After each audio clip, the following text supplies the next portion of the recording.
ladies and gentlemen. The story you are about to hear is true. The names have been changed to protect the innocent. Fatima Cigarettes, king size, extra mild and soothing, brings you Dragnet on both radio and television.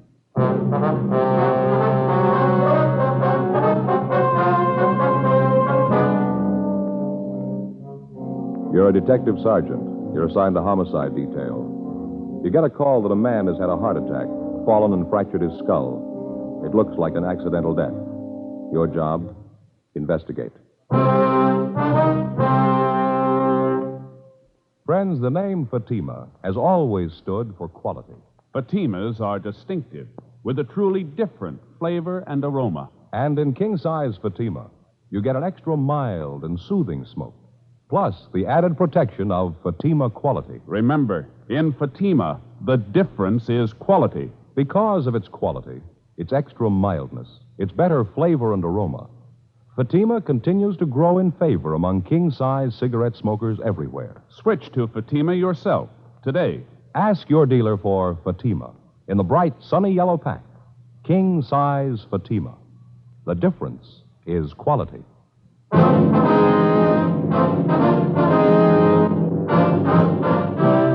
Dragnet, the documented drama of an actual crime.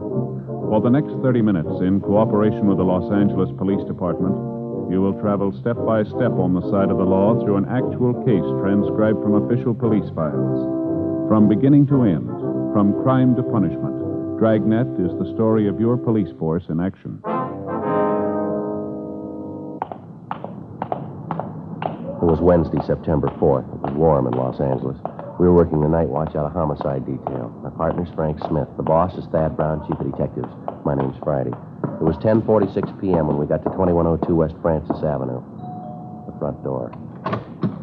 Yes? Miss Prater? Yes, that's right. Police officers, ma'am. Oh, yes, of course. Come in. Thank you. Well, I'm Sergeant Friday. This is my partner, Frank Smith. How do you do? How do you do, ma'am? How do you do, Mr. Smith? Won't you sit down? Yes, thank you very much. Doctor said you'd be here. Guess he told you about the accident. Yes, ma'am. Well, if there's something you want to know, I guess I can tell you about it. Mm-hmm. Your husband's full name was Alfred Kenneth Prater, is that right? Yes, Alfred Kenneth. I wonder if we could go in, Miss Prater. Yes, he's in the dining room. Yes, ma'am. We just finished dinner, and Alfred got up from the table, said he wanted to see the ball game on television. Excused himself and got up, then all of a sudden he put his hand on his chest and started to stagger. Said something about his heart. Asked me to help him. Yes, ma'am. Go ahead. Well, I jumped up to go to him. He just crumpled and fell. Hit his head on the table. The lay there didn't move. The doctor said his skull might be fractured. That's what it might have killed him. Did you call the doctor right away? No, I stayed with Alfred. My mother called Dr. Adams. He's her own doctor. When we got here, poor Alfred was gone. I'll try to take it easy. Dr. Adams, he's the one that called us. Yes, he said he would. Something about a death certificate. I didn't understand it. Well, Miss Prater, maybe you'd like to go into the living room. Yes, please. Can we get you anything? Glass of water, anything? No, I'll be all right. It'll just take a minute. All right. I'm sorry. Yes, ma'am. Just a few more questions. Did your husband have a history of a bad heart? Any trouble like this before? Not that I know of. He never said anything about it. He used to work awfully hard, long hours. Well, has your husband been under the care of a physician? No, never was sick. Had a doctor where we used to live. Since we've been here, we haven't had any need for one. Your husband ever give you any indication there was something wrong with his heart? No, if there was something wrong, Alfred would have said something about it. We had no secrets, told each other everything. Married 14 years and never had a single fight that amounted to anything. Wonderful husband. Woman couldn't ask for anything more. Good provider. Well, who was here when your husband had the accident, ma'am? My mother, she lives with us. She here now? Yes, she's in the next room lying down. In a trying time, officer. Yes, ma'am. All those years, Alfred and me. When Ray was born, he's 9 now. Happy family. All the neighbors used to tell me how lucky I was, but I knew it. I knew it.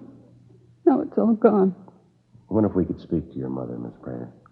Yes, of course. I'll get her. Sergeant? Yes, ma'am. She's 55. Hasn't been too well lately, and this whole thing's been quite a shock for her. I'd appreciate it if you'd be as brief as possible. Yes, ma'am. We understand. Mother? Mother, are you awake? Yes, dear. What is it? Well, there are 2 officers out in the living room. They'd like to talk to you. What about? It's about Alfred. Alfred, what about him? I just wanted to ask you some questions. Nothing wrong. I'll tell him I'll be right there. All right, dear. I'll be right out, officer. All right, thank you, Miss Prater. Can I get you something? A cup of coffee or something? No, not a thing, thank you. No, ma'am. Thank you very much. If you don't mind, I'd like to make a pot of tea for Mother and myself. Yes, go right ahead. Do you want to come out in the kitchen? We can talk while I put the water on. All right, ma'am. Did you call the coroner, Frank? Yeah, Joe, before we left the office. Should be here any minute now. Have to get a sketch of the room before he removes the body. Yeah. Ray's the one who's going to suffer for it. How's that, ma'am? Poor little kid. He and his father were great friends. I don't know what he's going to do when he really knows what's happened. Well, doesn't the boy know about it yet? Well, yes, he was here when it happened, but I don't think he realizes yet what it means. How old did you say he was, ma'am? 9. He's 9 last month. Where is he now, Miss Prater? He's in his room, asleep. Here's Mother now, officers. Mother? Yes, dear. Mother? This is Mr. Friday and Mr. Smith from the police. My mother, Mrs. Atkins. Hello. How do you do, ma'am? Ellen says there's something about Alfred. Yes, ma'am, that's right. I don't see any need to call the police. Accident, that's what the doctor said. Well, there's no death certificate, ma'am. We have to look into it. It's just routine. Mrs. Prater told us pretty much what we want to know. We'd just like to get your side of it. Sure, I was there, you know. I saw it all. He got up from the table, said he had a heart attack. Well, he wasn't fooling me. I beg your pardon? He wasn't fooling me. I knew. Heart attack. Phooey. I don't understand. He was drunk. Mother. Well, I still think he was, and you ain't going to change my mind. Had Mr. Prater been drinking? No. Well, he maybe had a drink on the way home from work, you know, to relax him a little. Mm-hmm. Relax him. There was no trouble relaxing him. Big thing was to get him off the dime. Laziest man I ever knew. I told her not to marry him. I was against it all the time. I knew his type. Out carousing around. Hanging around in bars. And he'd come home and take it out on poor Ellen and little Ray.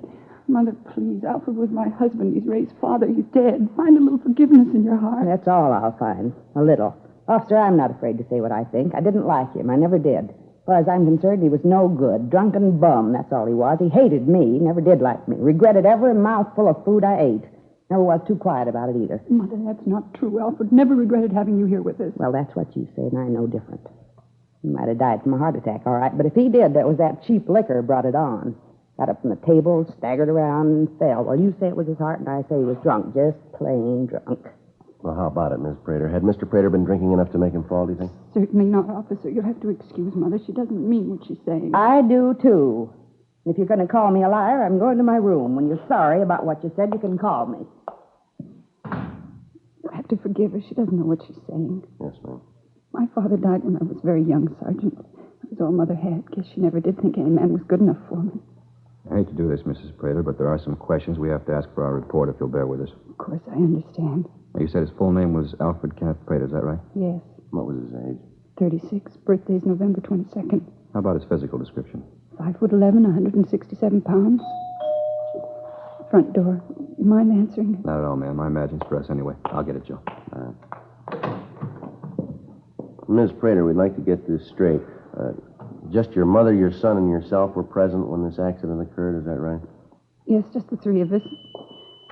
The water's ready.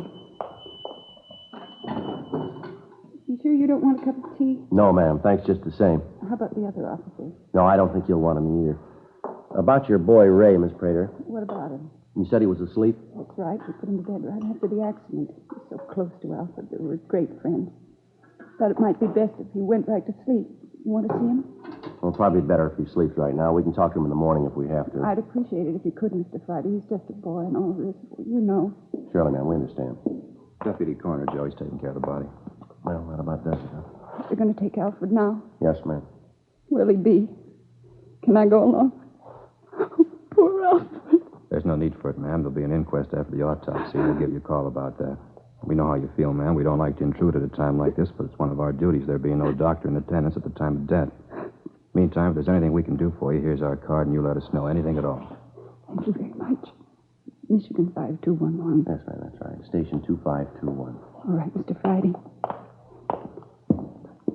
Terrible thing. Can't hardly believe it. Alfred dead.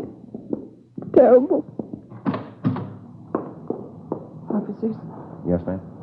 I hope you didn't take Mother seriously about Alfred drinking. I know she didn't really mean it. Well, don't worry about it, Miss Prater. We understand. Don't forget to call us if there's anything you need. I won't. Good night, Mr. Friday, Mr. Smith. Good night, ma'am. That's That's one for you, huh, Joe? Yeah. Even when he's dead, his mother-in-law won't leave him alone. Must have been a real pleasant life. He's been rough on his wife, too. Hey, you. Joe, you hear that? I think I did over there by the window, didn't I? Yeah, there's somebody there. Well, did you call us, son? Yeah, you the cops? Yeah, that's right. Is there something you wanted? Yeah, I'm Ray Prater. Something I wanted to tell you. All right, what is it, son? About my father. I don't want Mom to hear me. She'd be sore if she knew I told you. I'm supposed to be asleep. What's that, Ray? I've been sitting here listening to you talk to me. She told me she'd tell you, and she didn't. Tell us what, Ray? Maybe I shouldn't tell you. Mom said she'd take care of it. I just don't know what to do. I tried to think of what Dad'd do. He always said if there was something wrong, to find a policeman and tell him. All right, son. What is it you want to tell us? About Dad. Just before he fell and hit his head, he was finishing dinner. He drank a glass of milk, and he put the glass down on the table, and he said to Mom, "This milk tastes bitter." Just like that. This milk tastes bitter. I tried mine, but it tastes all right. Now, go ahead. Well, a little bit after it, he got up from the table, and he fell and hit his head. Did your mother hear him say that about the milk? Yes, sir. She was right there. Well, why'd you say that you didn't want your mother to know that you talked to us, Ray? Because when I asked her about it, she said for me not to tell anybody. Mom said that if I told anybody, they wouldn't believe me. They'd be mad at me. I sat here and thought about it, and if she didn't tell you, I thought maybe I should. Is that wrong, mister? No, son, that's not wrong. Hope it's all right. Is it, mister? What's that, son? Are you mad at me? Before we left the house, the incident looked just like another natural or accidental death. However, with the boy's story, it seemed possible that it might be something more. 11:56 p.m. Under the pretext of getting additional information for our report, Frank and I went back into the house. We talked to Mrs. Prater for another hour. It was possible that the boy's story about the glass of milk was his imagination, but it had to be checked out. While we talked to her, we had to be careful not to let her know that we'd seen or talked to little Ray. We noticed that the dishes from the evening meal had been washed and put away. We commented about this, and Mrs. Prater said that she'd done the dishes to keep her mind occupied while she waited for us. Frank and I asked her about her husband's insurance policies, and she gave us the name of the company that had written them. We asked if she and her husband had quarreled much, and she told us that in 14 years of marriage, they hadn't had one serious argument. During the conversation, we gave her every opportunity to tell us about Mr. Prater's remark concerning the glass of milk. She didn't mention it. Until we received the results of the autopsy, Frank and I figured we'd better wait before questioning her further. 12:34 a.m. We got back to the office and signed out. The next morning, we put in a call to the insurance company to check on the husband's policies. The deputy coroner said we'd have the results of the autopsy by noon. Thursday, 11:20 a.m. Yes, sir. Mm-hmm. All right, sir, thank you. Yeah, that's right, Smith, 2521. Thanks again. Bye. Anything? Insurance company says when they wrote the policy on Prater, there was nothing wrong with his heart. Yeah. Good-sized policy, Joe. Yeah. $25,000 double indemnity in case of accidental death. Who's the beneficiary? His wife. The guy at the company told me that Mrs. Prater called last week, wanted to know the premium on a larger amount. Mm-hmm. He gave it to her and said they'd like to send a salesman over to the house to talk to her and her husband. She said it wouldn't be necessary. She'd bring him down to the office. They haven't heard from her since. $50,000. Sure good enough motive, isn't it? Yeah. Funny about the kid, isn't it? What do you mean? Figuring what his father said about the milk might have meant something. Must have been a tough decision for the little guy to make, whether to tell us or keep quiet. I get it. Homicide, Friday. Yeah, just a second. All right, go ahead. Well. Okay, thank you. Abernathy at the coroner's office just finished the autopsy. Anything? Yeah. Considerable amount of poison in the victim's stomach.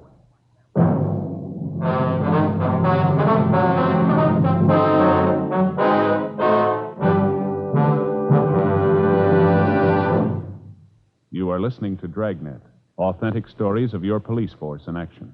Friends, the name Fatima has always stood for quality. Fatimas are distinctive, with a truly different flavor and aroma. And in king-size Fatima, you get an extra mild and soothing smoke, plus the added protection of Fatima quality. Yes, there's a good reason why Fatima continues to grow in favor among king-size cigarette smokers everywhere. In Fatima, the difference is quality. Quality of tobaccos, the finest Turkish and domestic varieties, extra mild and superbly blended to give you a much different, much better flavor and aroma. Quality of manufacture. Smooth, round, perfect cigarettes. Rolled in the finest paper money can buy. Quality, even to the appearance of the bright, sunny yellow pack. Carefully wrapped and sealed to bring you Fatima's rich, fresh, extra mild flavor. So next time, insist on Fatima quality. Look for the bright, sunny yellow pack. Smoke Fatima, the extra mild and soothing king-size cigarette, with the added protection of Fatima quality.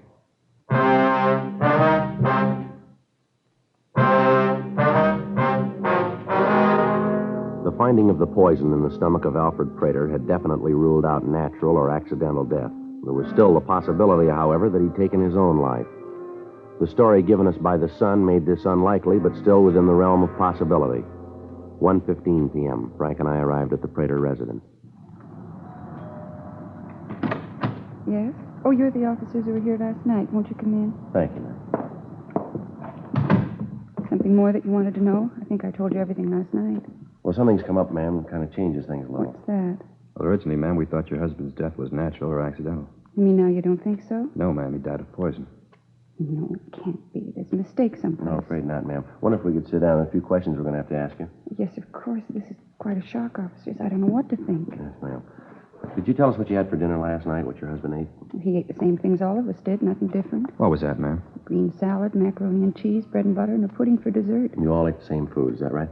Yes, what are you trying to say? Do you think that I poisoned Alfred? We're not trying to say anything, Mrs. Prater. Your husband died of poison. We're trying to find out why. Just a minute. Mother? Mother, can you come out here a minute?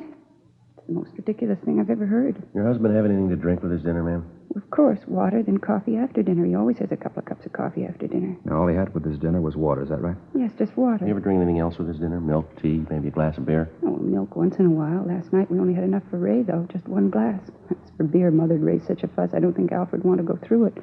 No, if he wanted beer, he drank it at the bar down the street. Now, you're sure, though, that last night your husband only drank water with his meal, is that right? Yes, I told you, just water. Why all this harping on milk? What are you trying to say? What are you getting at? Mother, are you coming out?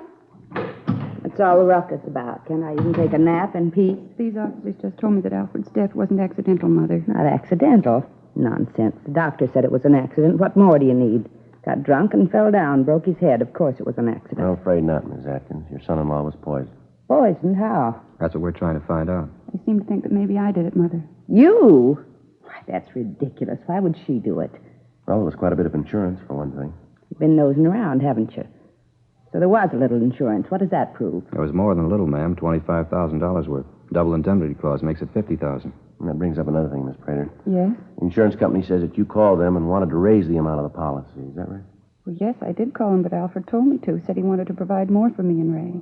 Anyone hear your husband say that he wanted more insurance? No, we're not in the habit of discussing our private business around other people. Other people learn to keep their noses where they belong. The world would be a better place. Miss Atkins, I wonder if you could tell us what you had for dinner last night. But that is the limit. I just told you what we had. Isn't that enough? Come in here and you ask a lot of questions. Poor Alfred's not even buried, and you come in here and upset things. Well, we're awfully sorry, Mrs. Prater, but we have to find out. That's what we're paid for. It's all right, Ellen. We've got nothing to hide. Answer their questions, and then maybe they'll leave us alone. But I told them that we don't know anything about it. I told them. All right, honey. Now calm down.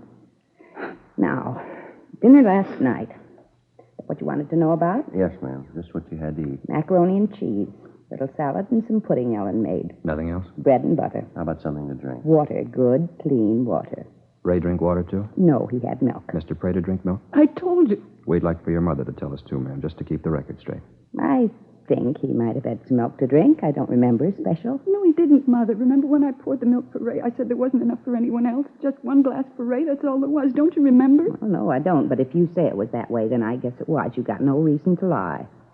Ever occur to you officers that maybe Alfred took the poison himself? Ever think of that? How's that, ma'am? Well, didn't you tell him, Ellen? About how he used to moan around the house saying he couldn't stand it anymore? What's this, ma'am? Your husband ever talk about taking his own life? Yes, I didn't want to bring it up, but now I suppose I'll have to. Yes. Alfred was pretty depressed. He felt that he wasn't getting any place in his job. He felt that at his age he should be farther along. Times he'd get real low, say he wasn't going any place. I did my best to make him feel better. Guess it didn't do any good. Well, did he ever say he was thinking of taking his own life? Yes, several times. I laughed him out of it, and things would go along quiet for a while, and then something would happen that would set him off again. Well, how is it that you didn't tell us about this before, ma'am? Well, I didn't think it'd prove anything. No reason to drag skeletons out of the closet. You satisfied now? You happy? Now you know about Alfred, maybe you'll leave us alone. Is your son here, ma'am? Yes, he's out in the yard playing.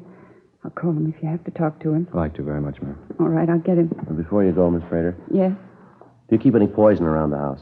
Of course not. I'd be afraid that Ray might find it. Nothing at all? Nothing for rats, gophers, anything like that? No, never been bothered with rats or mice. There aren't any gophers around. No, Sergeant. There's no poison in the house. Well, you wouldn't mind if we looked around, would you? Maybe your husband bought some and he didn't tell you about it. No, go ahead and look. I know you won't find anything. Alfred and I had talked about keeping anything around that Ray might get into. I don't recall ever having bought any poison, and I'm pretty sure Alfred didn't. Well, we'll take a look later, ma'am, if it's all right. Now, if we could just talk to your son. I'll get him. Ray? Ray, come in here. No, right now. He'll be right in, Mr. Friday. I hope you won't say anything to upset him. Yeah, Mom? What do you want? These men here'd like to talk to you, son. They're policemen. What do they want to talk to me about? I haven't done anything. Well, we know that, Ray. Just have a couple questions for you. This is Mr. Friday and Mr. Smith, my son Ray. Hi. Pleased to meet you. You bet. Wonder if you could tell us what you had for dinner last night, Ray? Dinner? Yes, son. Well, Mom fixed macaroni and cheese. We had that. Mm-hmm. Anything else, son? A salad. I didn't like it. Then we had some pudding for dessert. What'd you have to drink, Ray? Milk. What'd your father have? Ray? I don't remember too well. You better ask Mom. She'll tell you. I told you, Mr. Friday, only Ray had milk. His father drank water. Ray? That's right, Mr. Friday. Dad drank water. Nothing else. It was apparent that Mrs. Prater didn't know Ray had talked to us the night before, and we were reluctant to involve the boy any more than was necessary. We searched the house and the garage, but we found nothing that could have been used to poison the husband. We obtained samples of Ellen Prater's and Mrs. Atkins' handwriting. We canvassed the drugstores in the immediate area.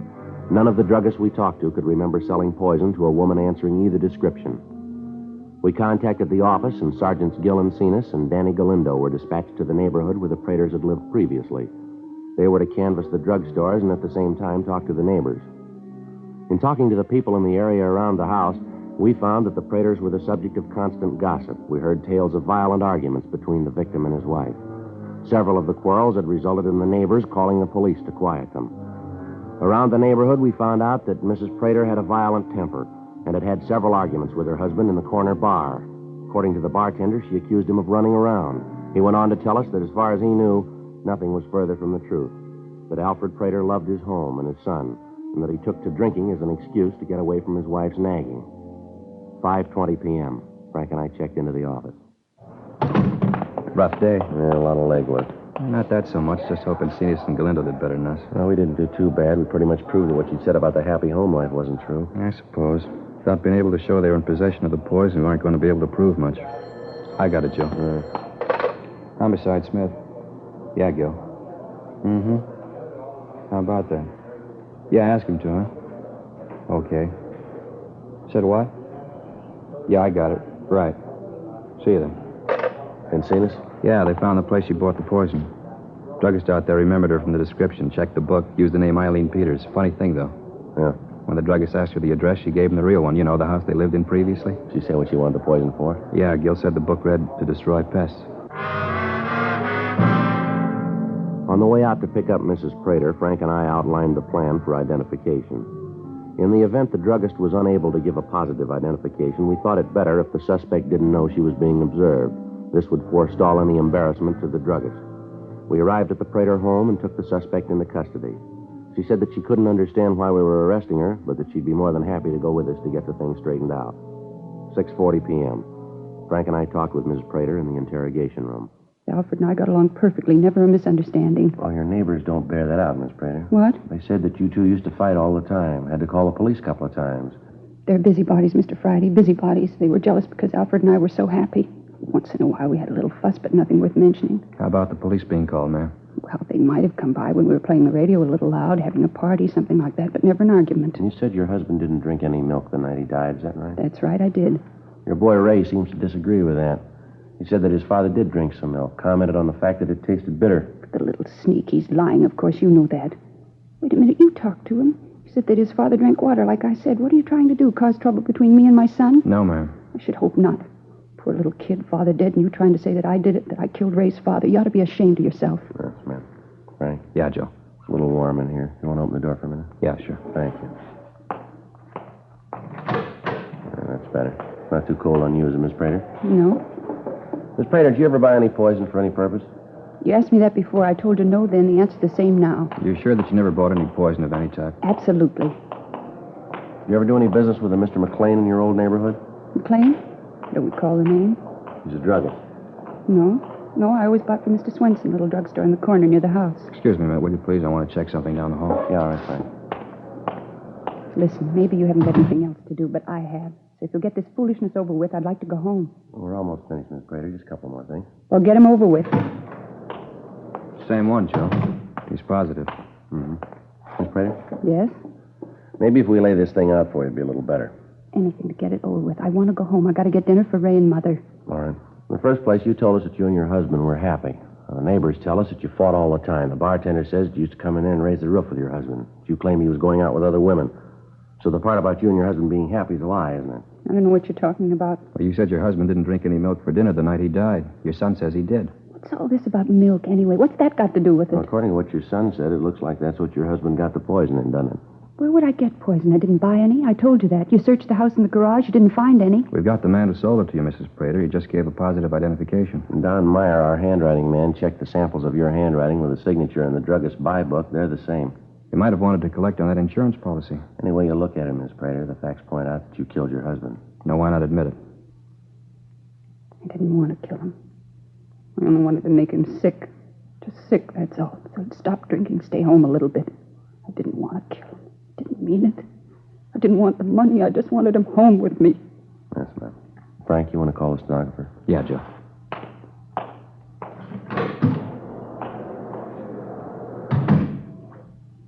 You can understand it, can't you, Mr. Friday? Ma'am? You can understand it? I thought he was running around. I wanted him home with me and Ray and Mother. A nice little home for Ray. That's all I wanted. Is that wrong? Something nice for Ray. Is that wrong? No, I don't know. What? What's he got now?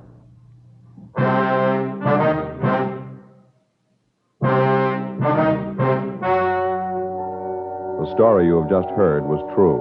The names were changed to protect the innocent.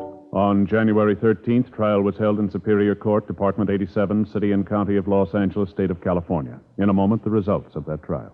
And now here is our star, Jack Webb. Thank you, George Fenneman. Friends, you know best of anyone what you're looking for in a king-size cigarette. So here's all I ask you to do. Try Fatima's and then make up your own mind. If you're looking for an extra mild and soothing smoke and a really different flavor and aroma, then Fatima is the king-size cigarette for you. Ask for Fatima in the bright sunny yellow pack. King-size Fatima. The difference is quality.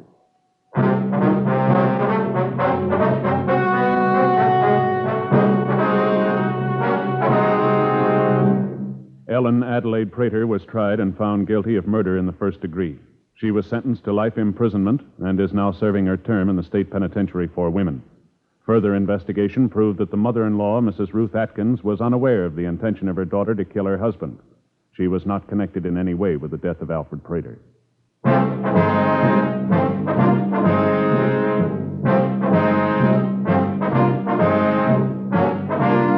You have just heard Dragnet, a series of authentic cases from official files. Technical advice comes from the Office of Chief of Police W.H. Parker, Los Angeles Police Department. Technical advisors, Captain Jack Donahoe, Sergeant Marty Wynn, Sergeant Vance Brasher.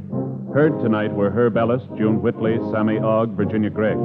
Script by John Robinson. Music by Walter Schumann. Hal Gibney speaking. King Size Fatima has brought you Dragnet, transcribed from Los Angeles.